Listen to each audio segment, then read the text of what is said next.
Buen día, jóvenes. ¿Ven la pantalla? Sí, doctora, así se ve. Ah, Sí, bueno. doctora. Vamos a empezar. Buenas noches. Buenas Bueno, noches. hoy vamos a ver lo que son trastornos cardiovasculares. Abrupto cambio. Si ustedes ven en la pantalla, hay un reportaje de un periódico que se llama La Tribuna. Yo lo que hice fue que lo saqué de la página online porque lo vi en el periódico, pero en físico. Entonces la noticia decía: sale corriendo por asalto y cae fulminada de un infarto. Esto sucedió en el 2016. Les voy a explicar en qué consistió la noticia para que más o menos entiendan por qué tiene alguna relación el periódico con lo que vamos a ver el día de hoy. Entonces, la señora es una señora en paz descanse, de 50 y pico de años, que iba en ese bus de ruta. Entonces, de los largos, ¿no? De los que van bien despacio, que son los más cómodos. Entonces ella se subió en la parte final del bus. Los asaltantes, porque se subieron en el mercado de Comayagüela, dos asaltantes, empezaron a asaltar, pero, valga la redundancia, pero en la parte de enfrente. Cuando ella vio que ellos estaban en eso, entonces ella salió corriendo del bus. En ningún momento ellos la siguieron, pero sí pudo irse por la parte de atrás del bus. Ella se fue a meter a una tienda de las que estaban ahí en el mercado. Le explicó al dueño de la tienda que él era el mismo cajero de lo que estaba sucediendo en el bus, y él le dijo que se sentara, que esperara un rato, que pasara otro bus y que de ahí ella siguiera su camino. Entonces, en lo que él se puso a atender un cliente, volteó a ver y ella estaba desmayada, y ahí es donde él llamó al 911 y se dio cuenta de que ella había fallecido. Entonces, el noticiero, el medio impreso de este periódico, puso como noticia de que fue por el asalto que le ocasionó este infarto. Entonces, trastornos cardiovasculares, de eso habla, ¿verdad? De cómo las situaciones vitales estresantes o los síntomas psiquiátricos pueden tener impacto en mi enfermedad cardiovascular de base, ¿no? Entonces, por eso les ponía el anuncio del periódico, ¿no? Porque hasta las personas sin tener conocimiento en lo que es medicina psicosomática hacen asociación entre una noticia o algo trágico, un evento estresante muy grande, y el que a uno le dé algún evento cardiovascular, ¿no? Algo desde el punto de vista cardiovascular. Entonces, las enfermedades cardiovasculares que más están asociadas con enfermedades con la parte de psicosomática son la hipertensión arterial, las arritmias cardíacas, la cardiopatía isquémica, la insuficiencia cardíaca congestiva. Entonces, ya hablando específicamente de la comorbilidad psiquiátrica, si ustedes ven, los trastornos de ansiedad son los que más impacto tienen. Dentro de ellos, el trastorno de ansiedad generalizada y el trastorno por pánico. Ellos se encuentran en la población entre el 25 a 36%, comparado con el resto de la población que no tenemos enfermedad cardiovascular, y que lo máximo que puede llegar es un 10%, máximo 15%, dependiendo de dónde se haga el estudio. Entonces, ustedes ven, tiene prácticamente el doble o más del doble de la frecuencia de trastornos de ansiedad alguien que tiene un trastorno cardiovascular, y dentro de ellos los más frecuentes son el trastorno por pánico y el trastorno de ansiedad generalizada. La relación mujer-hombre es de 2 a 1. Siempre nosotras las mujeres, lastimosamente, somos las que llevamos la batuta en los trastornos del estado de ánimo. Hasta un 90% de los pacientes se ha visto que después de un infarto de miocardio presenta un trastorno mixto ansioso-depresivo. Eso es algo bien importante, jóvenes, porque es una de los acontecimientos por una enfermedad, un infarto o una enfermedad, que estamos demasiado cerca de la muerte, y estamos bien conscientes, aunque no seamos médicos, de la cercanía en que estuvimos de la muerte en ese momento que nos dio un infarto. Y eso es bien angustiante para el paciente, porque lo primero que uno se pone a pensar cuando está tan cercano a la muerte es si estoy preparado para morir. Me gustaría que alguna vez ustedes se sentaran y lo pensaran, si en este momento, vaya, con el COVID, por ejemplo, 19, si ustedes como personal de salud, al igual que yo y al igual que todos, estamos ya en este momento preparados para morir, Y número 2, si hay cosas que quisiéramos todavía hacer. Entonces el paciente siente una angustia, porque la mayoría de las veces cuando está con oxígeno, cuando está lleno de cables, cuando toda la familia empieza a verlo y empieza a llorar, como que no, el pobre no, o la pobre todavía no se ha muerto, pero ya lo están llorando. Entonces, porque claro, es un infarto, no le están diciendo a los familiares que es una gripita, es un infarto lo que está teniendo el paciente. Entonces eso ocasiona que el paciente empiece a cuestionar si tiene fe, si va a ir al infierno, si va a ir al cielo. Esa es una de las cosas que le cuentan bastante a uno. Si todavía está preparado o no para morir, esa pregunta es bien difícil de contestar. Y la más importante es, tengo cosas que hacer, todavía tengo nietos que quiero ver crecer, o todavía tengo hijos que todavía tengo que apoyarles antes de partir. Entonces, esas cosas hacen que el paciente entre en angustia y después de que ha salido el infarto, el episodio depresivo mixto, ansioso depresivo, es por más que dos cosas, ¿no? La culpa, qué cosas hice y que en ese momento siento que hice incorrectas y estoy arrepentido, pero fue eso, ¿verdad? La cercanía de la muerte que me hizo reflexionar con respecto a mi conducta y empieza la culpa y eso retroalimenta obviamente como síntoma depresivo. Y la otra es que es cierto, tuve un infarto, pero no significa que mi vida ya va a ser normal, ¿no? Porque la probabilidad de que tenga otro infarto es bien elevada.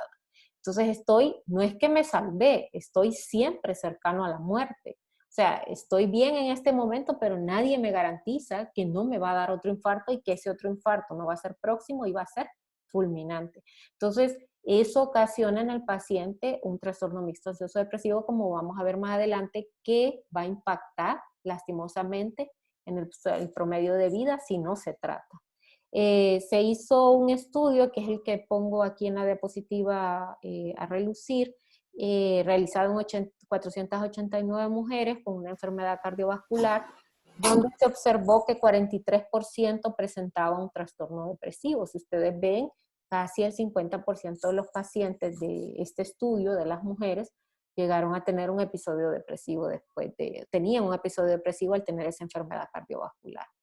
Entonces, ya hablando de la comorbilidad psiquiátrica como factor de riesgo, ¿qué es lo que han demostrado los estudios? Si yo cumplo criterios pues, de un trastorno depresivo y de un trastorno de ansiedad, tengo 2 a 5 veces más riesgo de sufrir un nuevo episodio coronario si yo tengo el antecedente de ya haber tenido un infarto en mis años anteriores, ¿no?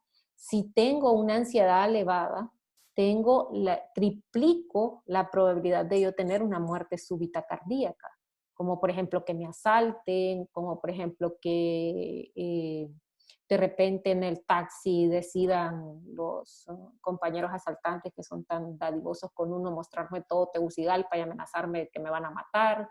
O sea, las situaciones vitales estresantes así grandes pueden ocasionarle a una ansiedad elevada y eso obviamente triplica la muerte súbita cardíaca. Y las emociones agudas, intensas, favorecen lo que son las arritmias. Inclusive una emoción tan sencilla como que yo, por ejemplo, tenga fobia social y pues, para rematar esto en medicina y me toca exponer y estoy ahí delante de todos o toca la pasada de visita y el especialista se le ocurre preguntarme a mí, que hay todos los de quinto, sexto, internado, especialistas, residentes, todos me voltean a ver.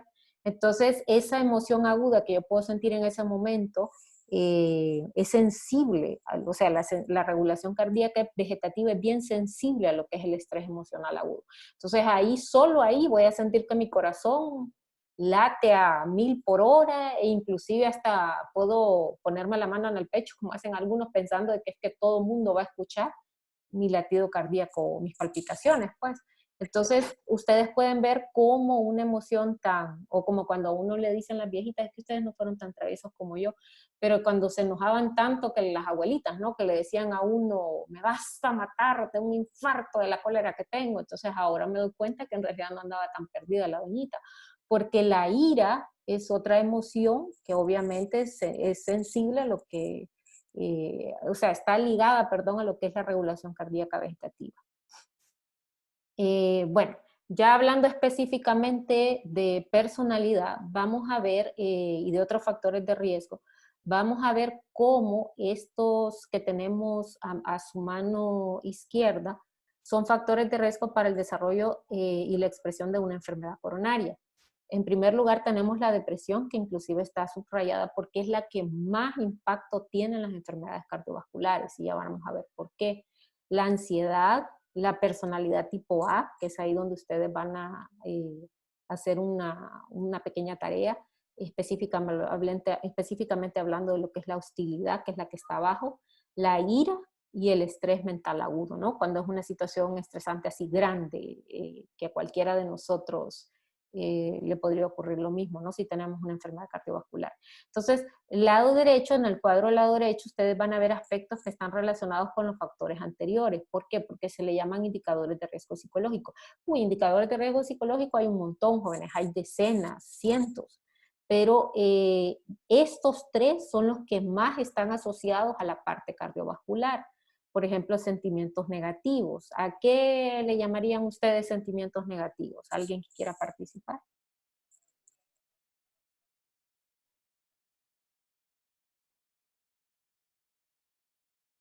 Doctora, puede ser a la negación de tener un novio porque en la antigüedad tuvo, o una pareja porque le fue mal en otra relación.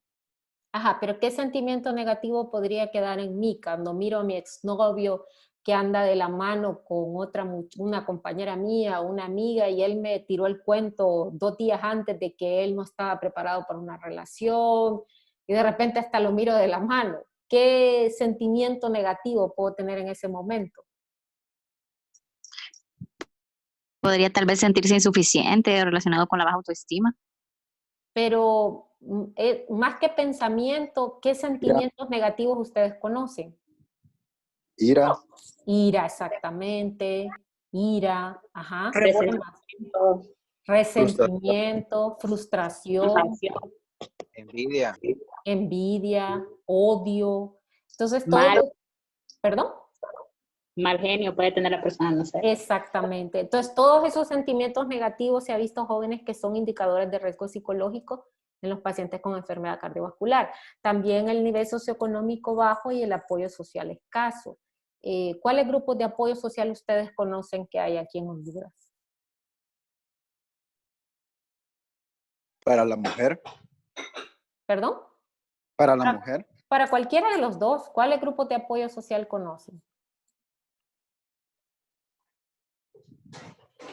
Hay uno que se encarga para mujer que son maltratadas Ajá, emocionalmente. los grupos de violencia doméstica, ajá, muy bien. Son grupos terapéuticos para tratar violencia doméstica, es un grupo de apoyo. Ajá. ¿Qué otros conocen? Alcohólicos Anónimos, Alcohólicos Anónimos, ¿qué más?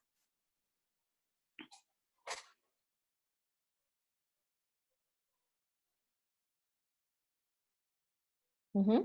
La Asociación de Mujeres en las Iglesias. Las mujeres, los grupos religiosos, exactamente, que tienen grupo de crecimiento de jóvenes, el grupo de mujeres de la iglesia, ajá, hasta los grupos de niños tienen. ¿Qué más?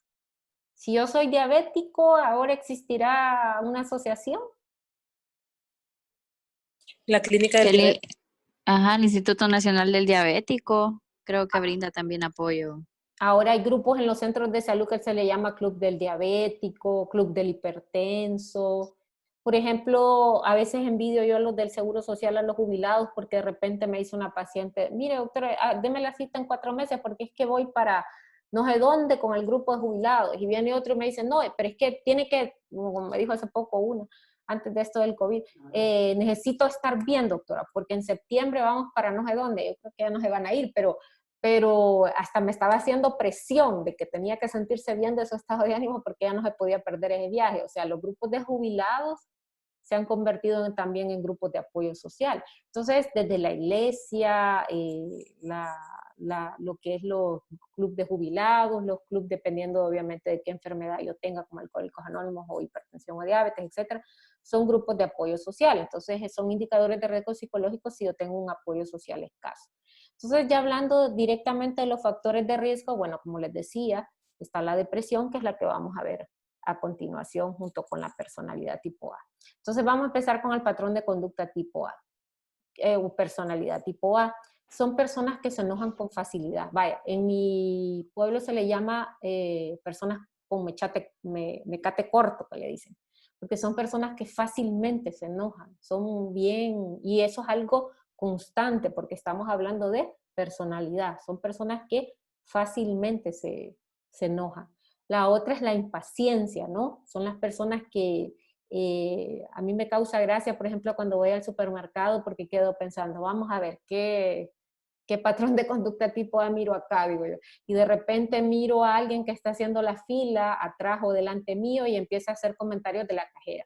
Ya veo qué mujer tan más lenta esa, qué barbaridad, no se apura. Ya veo cuántos atendió aquella y esta no termina con este primero, o si no van con los clientes. Ya veo, este hombre está llevando toda la canasta, qué barbaridad, todo el supermercado se lo está llevando. Y yo qué prisa tengo, qué barbaridad. Y entonces empiezan a hacer comentarios porque la impaciencia es parte de su personalidad. O de repente usted va en el anillo y alguien baja la velocidad o hay una mini cola o bajó la velocidad porque alguien tiene que cruzar la calle, pero aquellos que son impacientes empiezan a pitar y pitar y pitar porque es que el esperar para el impaciente, eso no es para él o para ella. Tenemos también la agresividad, no solamente la agresividad física, jóvenes, sino también la agresividad verbal, ¿no? Cómo nosotros nos expresemos cuando nos enojemos es nuestra responsabilidad, porque enojarse es normal, con o sin razón. O sea, a veces voy a tener la razón, a veces no la voy a tener, pero el cómo yo manifiesto mi enojo, eso ya depende de mi personalidad, porque de repente alguien llegó tarde a una reunión y yo tenía 20 minutos de estar esperando, yo puedo decir, qué barbaridad, no debe de tardarte tanto, no es justo porque yo tengo otras cosas que hacer, o puedo mentarle la madre, el padre desde que nació y todo lo que se pueda ir en ese insulto, ¿no? O puedo también empezar a tirar cosas. Y generalmente las personas que son agresivas, tanto verbal como físicamente, se justifican diciendo, bueno, ¿para qué me hiciste enojar si vos sabes cómo soy? Entonces, esa frase es bien frecuente, ¿verdad? Bien común cuando forma parte de su personalidad. La otra es la competitividad, que ustedes la pueden observar de repente ustedes han visto, ¿verdad? Cuando pegan las notas los docentes, hay gente que es bien precisa para ver su nota, nada más. Tal vez de algún compañero que le dijo, hey, mírame la nota, no puedo llegar. Pero nunca va a faltar uno que otro que empiece a ver si es la nota más alta y quién fue la nota más alta y averiguando por qué fue la nota más alta, si yo estudié más. Entonces la competitividad es parte del patrón de conducta tipo A. Y la otra es la prisa, ¿no? Ustedes van a ver cómo se burlan en los memes de las mujeres que dicen que nos estamos 1 hora para cambiarnos y cómo los varones en 3 minutos ya están listos.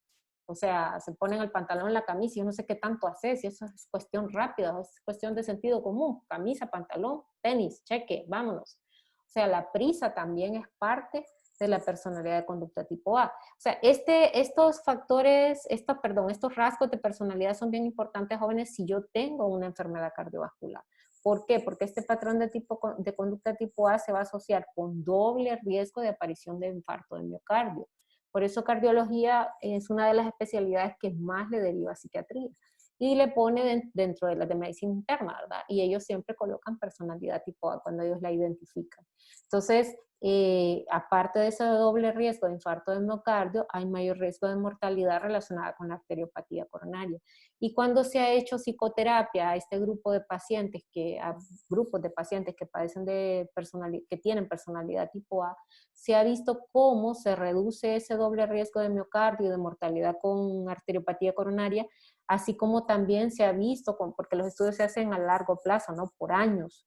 Entonces también se ha visto cómo los episodios de isquemia asintomática que son encontrados a través nada más de electrocardiograma también se reducen cuando el paciente entra en lo que es un proceso de psicoterapia por el patrón de conducta tipo A.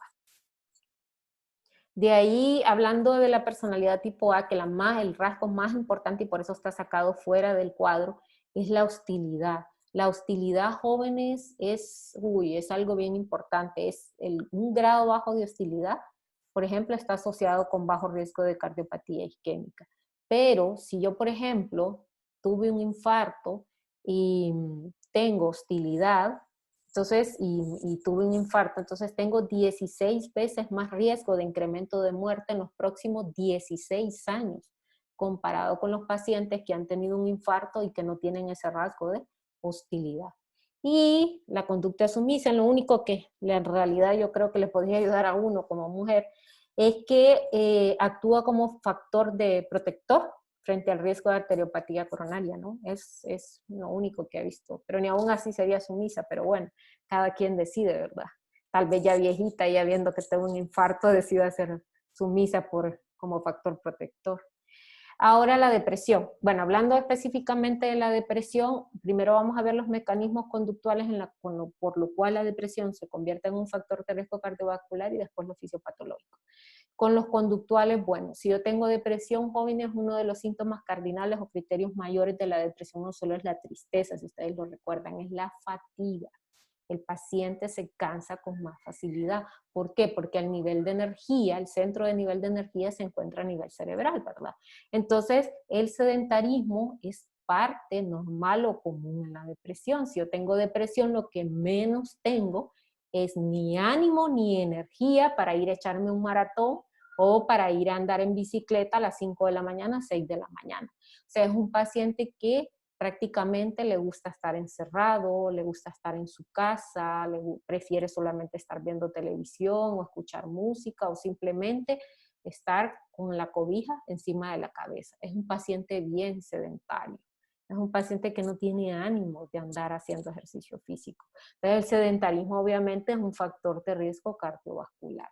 La otra es no adherencia al tratamiento. O sea, si yo estoy triste, si yo inclusive veo la muerte como una idea atractiva, porque tengo pensamientos de no vale la pena vivir. Imagínense ustedes sentirse tristes. Todos hemos sentido tristeza, pero ha sido algo bien particular, situacional, pero sentir esa tristeza todos los días, con inclusive aguantarse, o sea, el tener esos deseos de llorar, pero uno finge como una máscara para que los demás no se den cuenta, entonces hace de que si yo padezco de hipertensión, ¿qué? Y no me tome la enalapril, ¿qué? O sea, no es algo que sea importante en mi vida cuando yo tengo depresión, porque cuando tengo depresión, una de las cosas que empiezo con mis otras enfermedades es a dejar de tomarme el medicamento. Y la otra es el tabaquismo, ¿no? Algunos de ustedes han visto la serie de Friends con la famosa Rachel. Sí. Sí, bueno. Vieron un capítulo donde Rachel quería ser amiga como de la jefa, así como su compañera se llevaba muy bien con la jefa. No sé si recuerdan ese capítulo. Sí. Sí. ¿Por qué se llevaba bien la jefa con la compañera de Rachel y no con Rachel? Porque fumaba. Porque fumaba, exactamente. Entonces, hay dos causas generalmente por las cuales nosotros nos involucramos en el tabaquismo.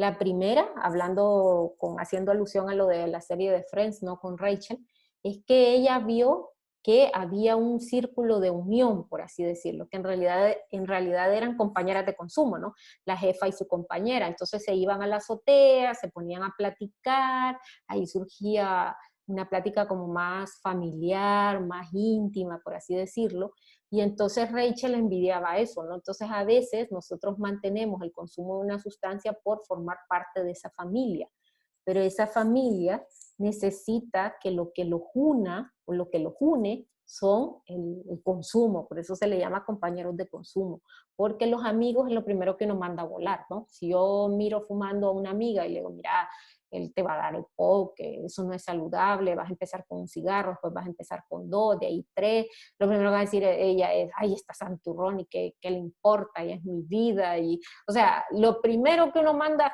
a volar son los amigos y se queda con los compañeros de consumo, que se convierten en realidad como una familia simbólica, ¿no? Entonces, el tabaquismo puede ser por formar parte de esa familia, así como Rachel. Y la otra es, ¿quiénes no hemos escuchado esa frase famosa, verdad? Es que me siento ansiosa, vamos a echarnos un cigarrito, es que estoy muy ansiosa, entonces el cigarro miro que me calma, porque es una forma obviamente no saludable de disminuir lo que es la ansiedad. Un mecanismo, una conducta no saludable para restringir o disminuir lo que es la ansiedad. Entonces el paciente con depresión generalmente presenta ansiedad y puede involucrarse con más facilidad en el tabaquismo que el resto de los otros pacientes y es un factor de riesgo obviamente cardiovascular el fumar. Entonces ya hablando de las teorías fisiopatológicas, lo que más me interesa que ustedes recuerden de este cuadro es que la depresión por sí se ha demostrado en los estudios fisiológicos que aumenta la calcificación coronaria y aumenta los niveles de lípidos. Por eso cuando yo tengo un paciente con depresión, ustedes pueden decir, le hace los exámenes generales. No, yo le hago nivel de lípidos, o sea, colesterol triglicérido, porque yo estoy vigilando por la depresión que estos niveles estén aumentados y obviamente vigilo la disminución de estos niveles más adelante con el tratamiento. Entonces los niveles de lípidos jóvenes es algo que la depresión por sí sola ocasiona y es un factor de riesgo obviamente cardiovascular, al igual que aumentan las catecolaminas y el gasto cardíaco.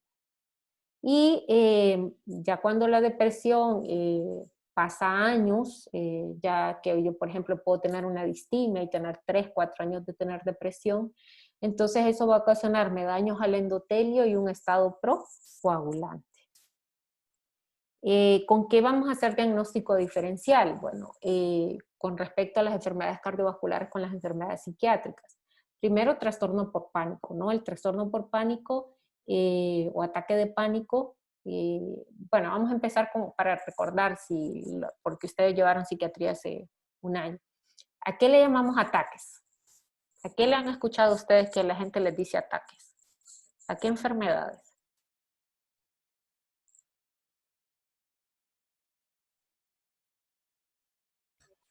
Ansiedad, ataque de ansiedad, ataque de pánico, ataque cardíaco. Ataque cardíaco, exactamente. Yo tengo un infarto y en los pueblos le dice, tuvo un ataque cardíaco. Ajá. Y si es de neurología, ¿a qué enfermedad el paciente le dice ataque?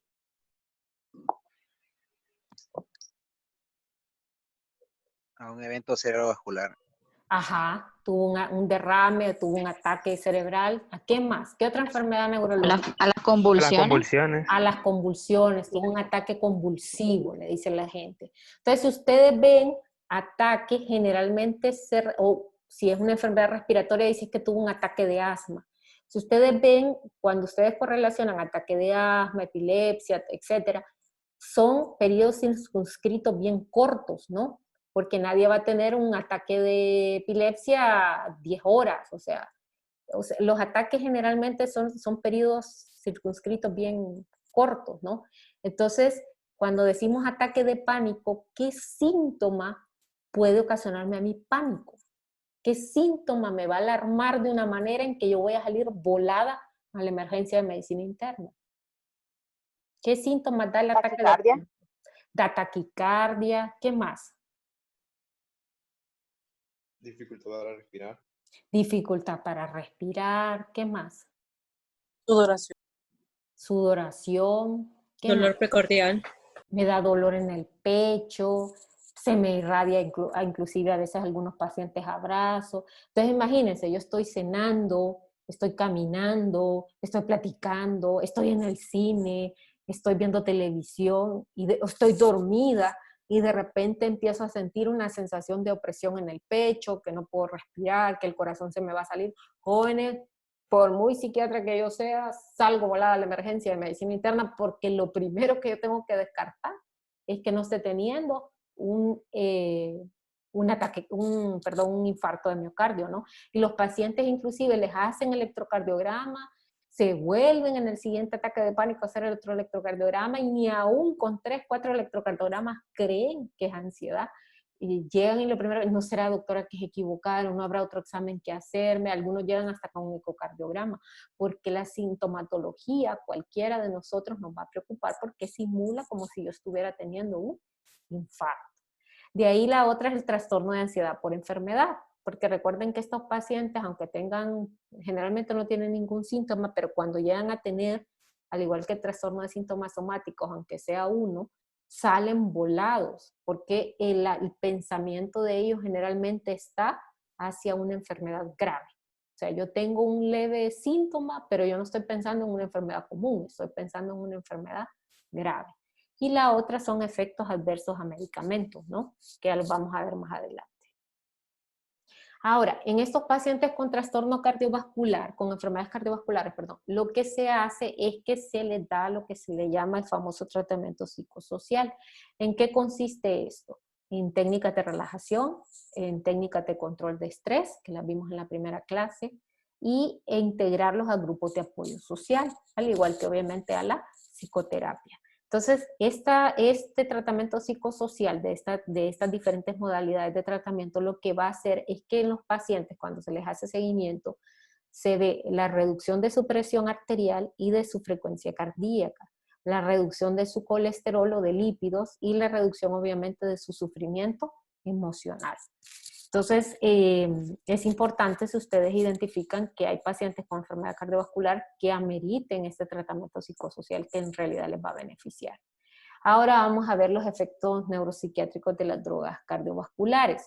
¿Por qué es importante? Porque de repente yo tengo un paciente, le voy a iniciar digoxina, se me va un poquito la mano con respecto a la forma y al intervalo del aumento de la dosis, y puede llegar el paciente a tener alucinaciones visuales, ¿no? Son efectos neuropsiquiátricos de estas drogas cardiovasculares. Por ejemplo, se ha visto pacientes con inhibidores de la enzima convertidora de angiotensina que pueden llegar a tener inclusive manía. Con los diuréticos, manía, aunque no es lo común, pero se puede dar. Con la amiodarona, el estado hipotiroideo asociado inclusive con depresión. En los bloqueadores beta-adrenérgicos, fatiga y disfunción sexual. Y en la lidocaína lo que es delirio, ¿no? La lidocaína se los enfatizo porque a veces en el social nos van a llegar lo que nosotros le llamamos en el catarino, polimacheteados, de esos que traen 5, 6, y entonces empezamos a colocarle en una herida la lidocaína alrededor de toda la herida, pero no nos ponemos a pensar en la cantidad exorbitante que les estamos colocando, porque empezamos con esa herida del brazo, de ahí nos pasamos a la del otro brazo, de ahí el de la espalda, de ahí el pecho, de ahí el de la pierna, de ahí el pie. O sea, la cosa es que ese paciente termina a ver con cuántos frascos de lidocaína encima y le podemos ocasionar un delirio. Entonces tenemos que tener cuidado con eso. También tenemos que tomar en cuenta los efectos cardiovasculares, pero de los psicofármacos, porque cuando ustedes estén en servicio social, van a tener acceso a varios psicofármacos. El primero es la amitriptilina. La amitriptilina es un antidepresivo tricíclico que se utiliza, bueno, ustedes ya saben, para el sueño. Es uno de los medicamentos más baratos que hay, solo vale como 86 lempiras en una farmacia, 30 tabletas. Entonces ustedes van a ver que la amitriptilina de repente yo tengo problemas para dormir y es un medicamento que no me genera dependencia y que es bastante cómodo. Entonces, de repente ustedes me pueden iniciar media tableta e inclusive llegar a una dependiendo de mi dosis respuesta. Y yo puedo estarlo tomando por 1 o más meses por insomnio. O de repente la doctora en el centro de salud X me diagnosticó migraña y soy candidata para la amitriptilina. Y entonces me está dando amitriptilina obviamente para prevenir las crisis de migraña por 6 meses que generalmente he visto que dan el tratamiento a la migraña. Entonces esa amitriptilina tiene diferentes usos, ¿no? Para dolor neuropático, la utiliza reumatología, pero no importa qué especialidad sea la que la utilice, tienen que tomar en cuenta que el paciente puede llegar a tener hipotensión ortostática, puede llegar a tener arritmias ventriculares, nada más que en sobredosis. Por ejemplo, si es un paciente con depresión y de repente se tomó todas las tabletas que tenía, puede darle alteraciones en lo que es la regulación cardíaca, ¿no? Entonces, eso es bien importante que lo tomen en cuenta, al igual que la imipramina, que también se maneja en algunos centros de salud y hospitales regionales. Con respecto a los SIRS, los inhibidores selectivos de la recaptación de serotonina, la que más van a tener ustedes a nivel institucional son la fluoxetina y la sertralina. Entonces tomen en cuenta que puede ocasionarle bradicardia al paciente y una fracción de eyección aumentada. Entonces son efectos que ustedes tienen que tomar en cuenta. Y el bupropion, que es el famoso Volbutrin, y la venlafaxina, que es Effexor, que son, les hablo de los originales, son de uso con precaución, especialmente la venlafaxina, porque pueden ocasionar hipertensión. Esa hipertensión, como puede ser a dosis máxima, como 300 miligramos, en el caso de la venlafaxina, también puede iniciar desde 75 miligramos. Entonces, es bien importante que si usted tiene un paciente con hipertensión arterial, no sea tratamiento de primera elección un dual, porque a usted le puede ocasionar un aumento de su presión arterial más bien. Entonces, tiene que tomarlo en cuenta. Y el litio, que ustedes van a ver pacientes que tienen trastorno bipolar, que ya están bien. ¿Y cuál sería entonces la diferencia entre un paciente que tiene trastorno bipolar y toma litio con un paciente, con alguien que no padece de ninguna enfermedad? ¿Cuál sería la diferencia? Desde el punto de vista de comportamiento, hablo yo. ¿Alguien tiene alguna idea?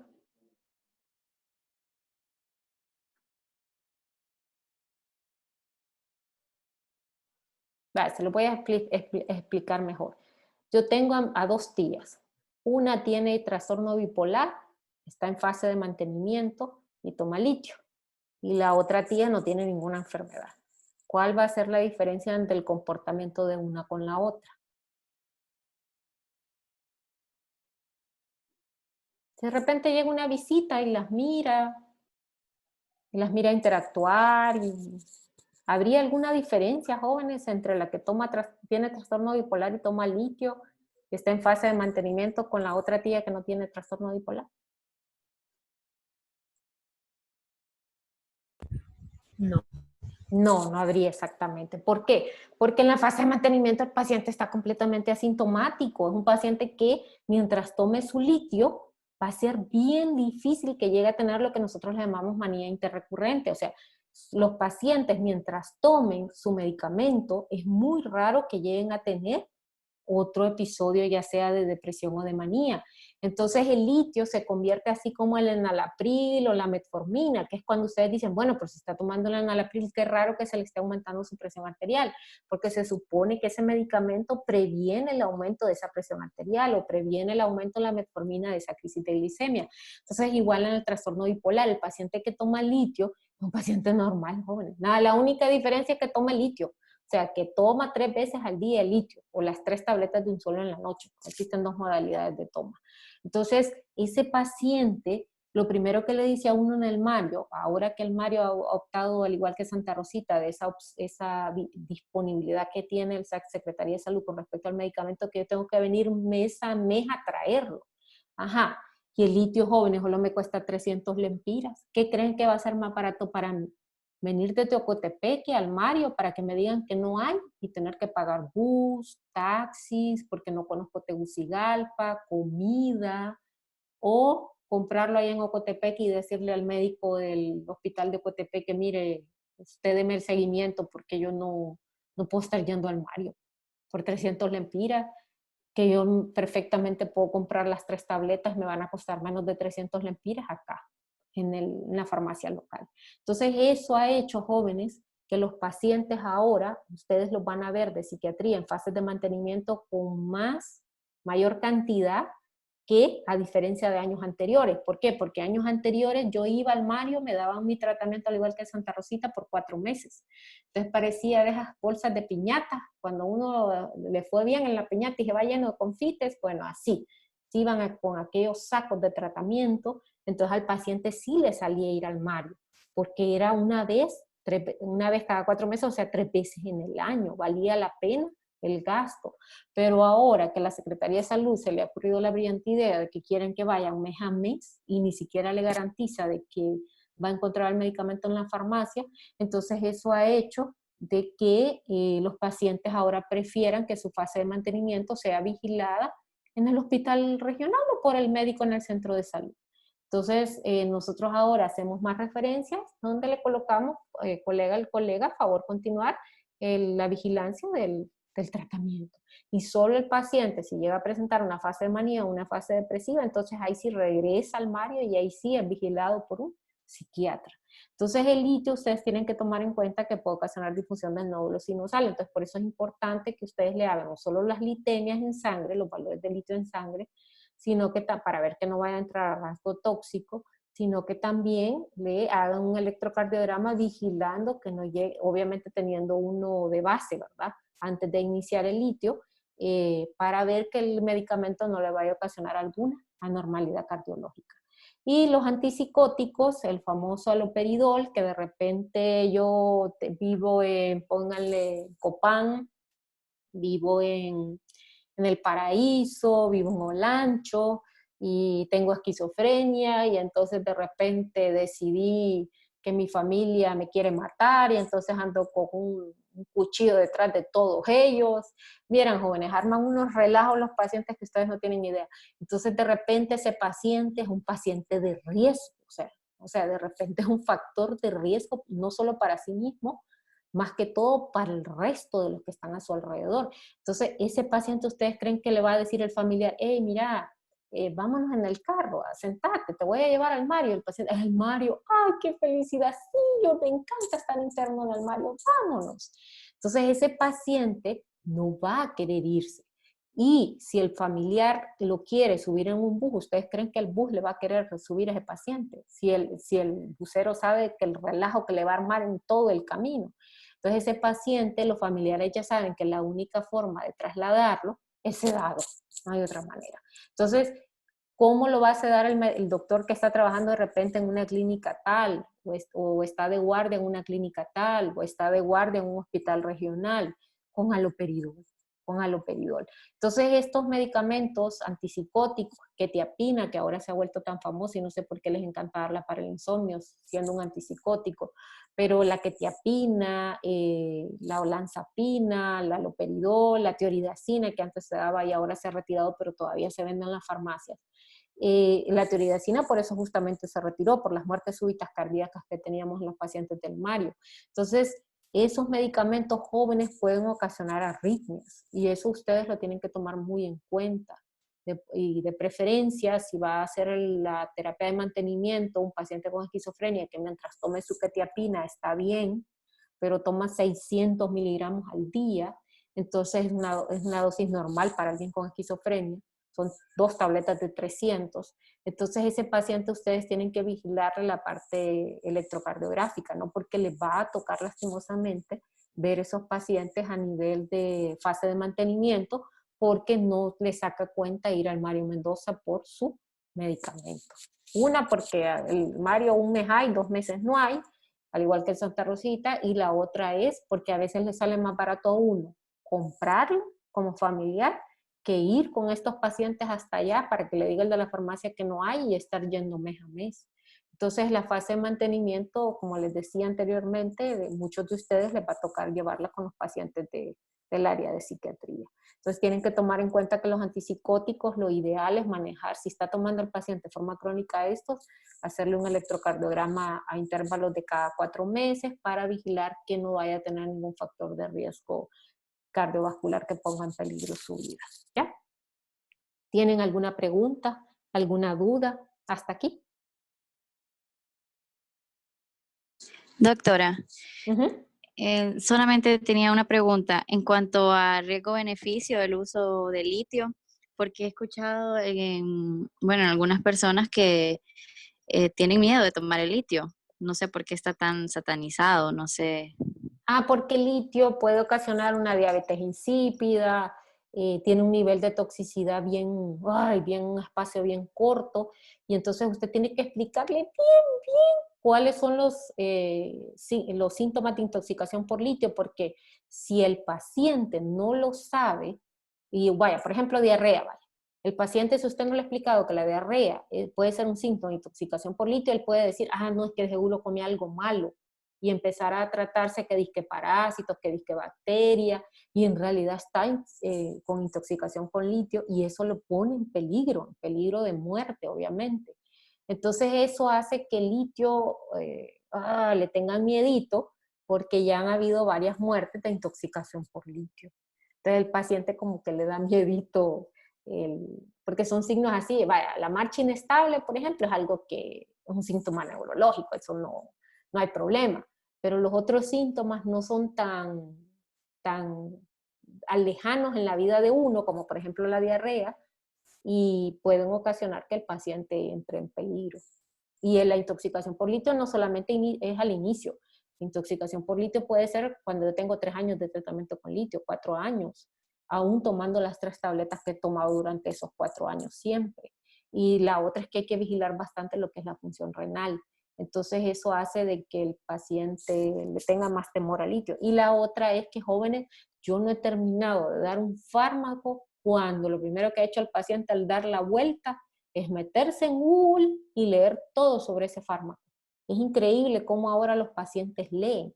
El Internet ha hecho de que sean más despiertos, que lean con más facilidad sobre un fármaco y a veces leen la parte mala, pues por así decirlo, la parte que uno vigila, pero que ellos creen que en cualquier momento le va a dar.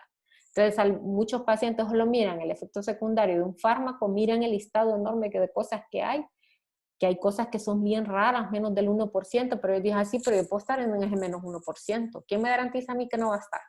Entonces, como aunque uno le diga que es algo que puede vigilar, pero el solo hecho de que le pueda dar hace que algunos de ellos pierdan el interés por tomar ese fármaco. Le da temor, pues. Le da temor. Y eso es en todas las áreas de las especialidades, no solo en psiquiatría. Doctora, una pregunta.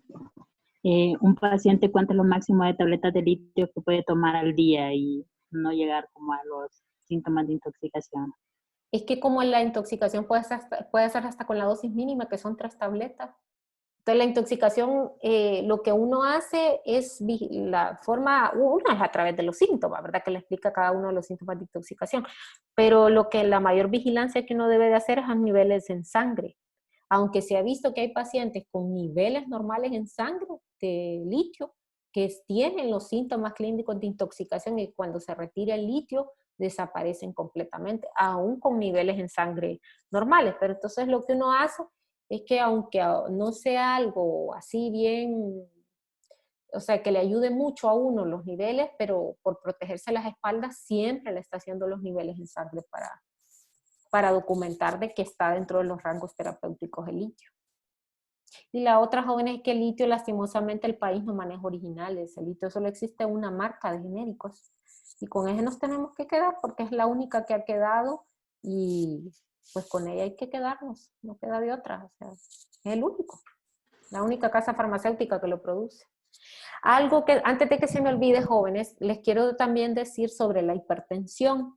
La hipertensión arterial, la única que ha demostrado que en realidad tiene un impacto el del área de psicosomática es la hipertensión de bata blanca. Recuerden que por eso es bien importante decirle al paciente, no solo guiarnos por la presión arterial que tiene en ese momento, porque el paciente puede tener hipertensión de bata blanca, sino que guiarnos por la presión arterial que ha estado presentando los meses anteriores antes de nuestra consulta. Por eso un paciente con hipertensión siempre debemos de decirle, usted 2, 3 veces a la semana necesito que se esté tomando la presión arterial en cualquier centro de salud. Usted descansa unos 10 minutos y luego pide que se le tome la presión arterial. Y eso lo debe de hacer lunes, miércoles y viernes. Y lo tiene que ir apuntando en un papel, en una libreta. Y esos niveles de presión arterial usted me los tiene que traer en la siguiente consulta. Porque son los niveles que yo voy a observar y a decidir si nos quedamos con ese plan de tratamiento o cambiamos el plan de tratamiento. Porque sí se ve, jóvenes, lo que es hipertensión de bata blanca en la consulta. Entonces la fregada es que si usted solo se basa en la que está tomando en ese momento, puede diagnosticar hipertensión arterial de forma incorrecta, pues, porque en realidad está ante una hipertensión de bata blanca. ¿Han tenido ustedes por ahora experiencia con hipertensión de bata blanca? Yo no. No. No han tenido. Yo sí he tenido. Sí, no, sí se da, sí se da. Yo también he tenido. En ¿Sí? paciente pediatra. En EMED tuve bastante de eso. Y eso que el centro de salud ni siquiera era tan grande el hospital. Sí, entonces es importante que ustedes por eso le estén pidiendo sus presiones arteriales fuera del ámbito de la consulta por ese diagnóstico que existe de llamado hipertensión de bata blanca. Y es que no crean, jóvenes, el ir al médico es algo un poco intimidante. Nosotros siempre estamos en el otro lado del escritorio, pero cuando nos toca estar en ese lado de ellos, a veces es un poco intimidante o a veces nos genera ansiedad. Entonces eso hace que el paciente se le eleve su presión arterial. ¿Tienen alguna pregunta? Doctora, solamente me quedó una duda con respecto al litio. ¿Existe otro medicamento que se pueda dar como alternativa? Es que por si el paciente abandona. Es que ¿El existen tratamiento? dos, depende, es que mire, la fase de mantenimiento depende de cuál polo es el que más tenga el paciente. Yo puedo tener trastorno bipolar, pero mi polo, el más prevalente, los que más episodios llego a tener son los episodios depresivos. Entonces ahí la motrigina es el estabilizador que más me va a proteger, porque lo que más polos tengo yo son los de la depresión. Tal vez tuve uno de manía ya, pero ya llevo 5 de depresión. Entonces lo que más voy a tener yo son depresiones bipolares. Entonces la motrigina es lo que va a proteger más. Pero de repente es la manía, vaya. Entonces ya la manía me puede proteger el litio, obviamente, pero también el que me va a ayudar es el ácido valproico. Entonces ya yo ya con tranquilidad puedo dar más, apegarme más al ácido valproico que al litio, porque ese paciente ya lleva 3 manías, 4 manías, y apenas tuvo una depresión cuando era joven o adolescente, y ya tiene 40 y ya ha tenido ya 4 manías. Entonces me voy a pegar más al ácido valproico porque ese estabilizador protege más para las manías y la historia de los antecedentes personales patológicos psiquiátricos de ese paciente, al hacer yo la gráfica del curso de la enfermedad, lo que más yo voy a graficar yo son los episodios de manía. Entonces esos episodios son los que yo voy a tratar de proteger más con el estabilizador. Y la otra es la carbamazepina, que la carbamazepina ayuda bastante como estabilizador. Es de segunda línea, pero también es aprobado como estabilizador del ánimo, y el topiramato. Entonces hay opciones, jóvenes. Lo que hay es ver qué polo es el que prevalece más, porque de ese polo es que yo me voy a definir mi terapia de mantenimiento. Gracias.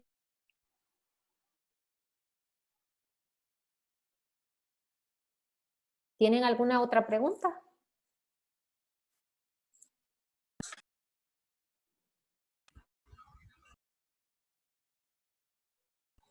Doctora, y ya fuera del tema, ¿sabe algo sobre lo del doctor Américo Reyes que dicen que estaba en Miami afectado por el COVID?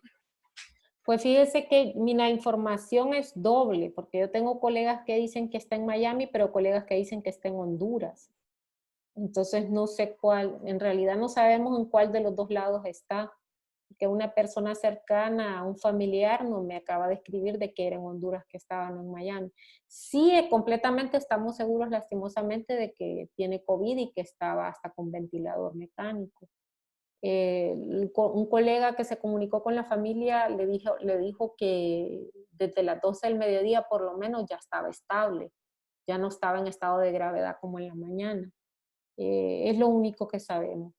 A todos nos tiene, como dicen, bien pendientes porque él es nuestro maestro. Siempre, desde que se fundó el posgrado de psiquiatría, fue el coordinador para todos nosotros, ha sido nuestro maestro. Y quieras o no, es una figura como paterna, por así decirlo, para todos nosotros. Él fue un coordinador sumamente especial. Es un coordinador sumamente, bueno, fue, porque ya no lo es coordinador, pero para nosotros es un ejemplo a seguir, es un estandarte de psiquiatría. Eso es lo único que sé, jóvenes, lastimosamente, no sabemos más.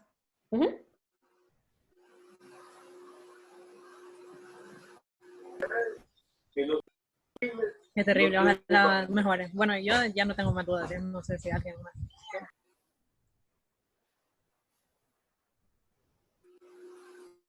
Bueno, entonces ahorita vamos a ver la rúbrica de que uno le pasa al paciente. Todo paciente, está inventario de hostilidad general, hay varios. Lo que hace la cardiología, porque cardiología es el que he visto que más lo pone, ¿no? Lo que hace es que mientras el paciente está en espera, obviamente todos los pacientes de cardiología son de enfermedades cardiovasculares y no iría usted al cardiólogo. Entonces lo que hace es que cuando está en la sala de espera, el cardiólogo los pone a que lo llenen. Y ya cuando entran a la consulta, entonces solamente observan si cumple criterios de hostilidad. Entonces ustedes ustedes lo van a hacer con algún familiar o vecino, alguien que ustedes tengan acceso a que tenga alguna enfermedad cardiovascular, no importa cuál sea. Entonces van a tratar de que se lo llene. Y así ustedes van a poder ver si este paciente tiene una hostilidad. Por ejemplo, usted va a colocar verdadero o falso. A veces tengo pensamientos malos que me hacen sentirme avergonzado. Cuando estoy furioso a veces pongo mala cara. Cuando alguien es mandón hago lo opuesto que me pide. Me molesto mucho más a menudo de lo que la gente piensa. Hay cierto número de personas a quien aparentemente le caigo mal. No puedo evitar discutir con personas que no estén de acuerdo conmigo. O sea, todos, aunque ustedes lo vean así, como al lado, pero todos esos son criterios de hostilidad. Si alguien me pega primero, le caigo encima. Cuando estoy furioso, a veces tiro las puertas. O sea, todos esos son indicadores de hostilidad. Entonces uno los va llenando y va diciendo verdadero, si es cierto, falso, si no aplica para mí. Y eso es lo que necesito que ustedes llenen. Eso es con el objetivo para que conozcan el inventario, ¿no? Tengan una idea de cómo tengo diferentes formas de preguntar si alguien es hostil. Porque si ustedes le dicen al paciente, ¿y usted se considera una persona hostil? Probablemente ría, uno, no sepa ni qué es hostilidad, y dos, más bien les quiera dar un buen puñetazo en la cara porque le están insinuando algo. Entonces, uno lo pone a llenar al paciente el inventario cuando sospecha de que hay hostilidad, y así es más fácil para derivar o no al profesional de la salud mental si considera de que la hostilidad está en ese paciente y obviamente es un factor de riesgo cardiovascular.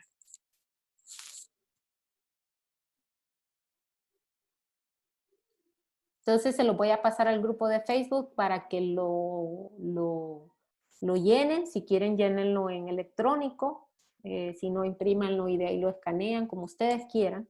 Y de ahí se lo van a pasar al CD del coordinador cuando ya ustedes completen todas las tareas.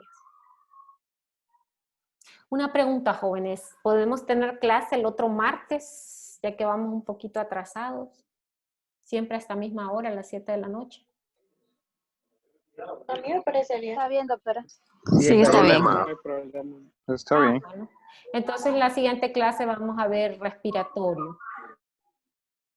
Vamos a ver respiratorio y vamos a ver músculo esquelético. Músculo esquelético es para mí bello, porque quien no le duele algo es muy raro. Y músculo esquelético es dolor. ¿Cómo identificar a un paciente que tiene un componente psicosomático cuando presenta dolor? Me duele la cabeza, me duele el cuello, me duele la espalda, me duelen las articulaciones, me duele cualquier tipo de dolor. Entonces es una clase bien bonita porque le ayuda más o menos a uno a tener una idea de cuándo un dolor se convierte no solo en un dolor para el paciente, sino también un dolor de cabeza para uno. En el sentido que tiene un componente psicosomático y obviamente el comportamiento de esa patología va a ser musculoesquelética, va a ser muy diferente al resto de los pacientes que no tengan componente psicosomático. Entonces vamos a ver respiratorio y asma y vamos a ver lo que es musculoesquelético. Todas las enfermedades musculoesqueléticas que están relacionadas con psicosomática. Bueno, ¿tienen alguna pregunta entonces ya final? No, doctora. Bueno, muchísimas gracias, buenas noches. Cualquier cosa me escriben al WhatsApp y nos vemos el martes a las 7 de la noche. Bueno, nos escuchamos. Gracias, doctora. Gracias a ustedes. Buenas noches, doctora. Buenas noches. Gracias, doctora. Buenas noches. Gracias, buenas noches. Hasta luego. Buenas noches.